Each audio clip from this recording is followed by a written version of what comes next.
Good afternoon to all who are here into the radio layer.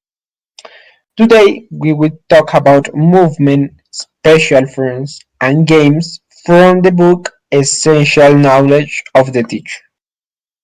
For this, an expert teacher of the subject is here with us.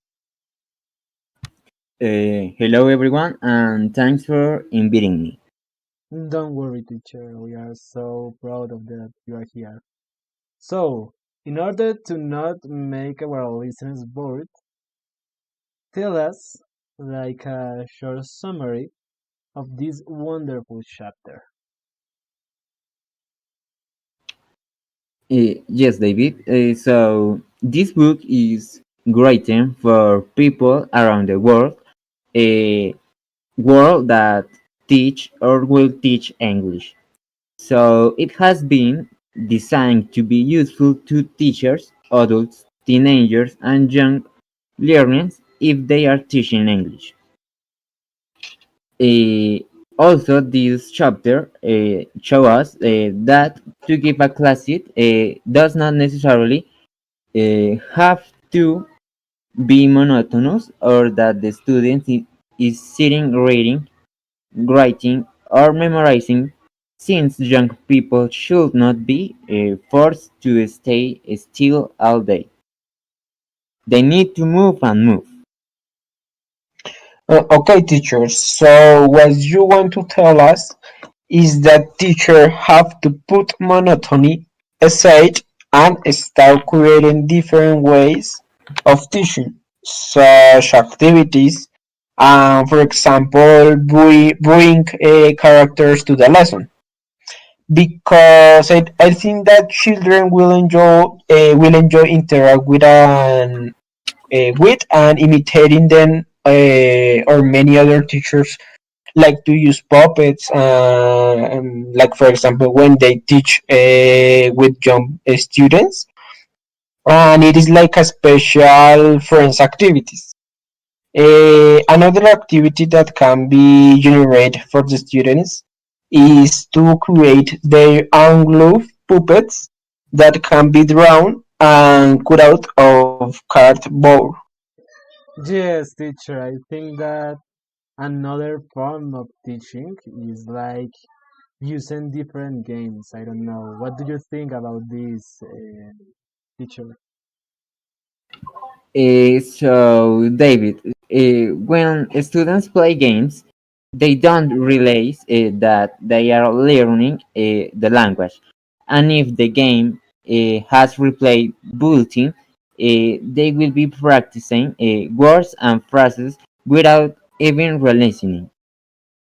A great example of this is having students figure out a different tongue twister so that in class they can be used and learning by repeating words. Memory chain games can be used with students in a circle. In this way, the class becomes fun and the students learn in an involuntary and fun way. My advice to future teachers isn't to get stuck in the same ways of teaching us to be able to be an outstanding teacher in their work. Yeah, teacher, you have all the reason in the world. So, thank you very much for giving us so much advices. And I hope that all of our listeners have made everything clear and that they take into account everything you told us today and read the book because it's a nice book. It's so interesting if you are a teacher or a person that only want to teach English, no? Thank you all for listening to our radio learn and see you later, all of us. Goodbye. After watching the video, we are going to present a small memorization game where vocabulary on a specific topic will be working on. In this case, we are going to work the topic animals.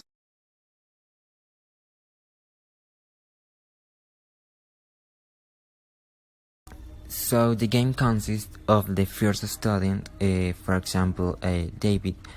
David says, I went to the zoo and I saw a dog. Then the next student, for example, Andrea.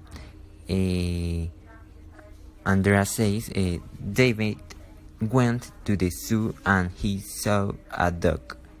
And I went to the zoo and I saw a kangaroo. So as you can see, this is the example of the memory game, and it is basically remembering both the name of the person and the animal that has been said. So it is a game of dexterity and concentration. So be careful. Remember, the idea is that the student has to remember what they saw David and Andrea and the other student at the zoo, and then add his or her own animal. If one person makes a mistake, they start over with the next student. With this, the idea is to show you that memorizing is a mental activity that is carried out in three parts: recording, storage, and classification of information. When people make this game like their hobby, they simply go through those three processes while having fun. And when students play this kind of games, they don't realize that they are learning language. And if the game has built-in repetition, they will be practicing words and phrases without even realizing it. So this is an aspect that we have to take into account when we prepare our classes, in order to be funny and more creative.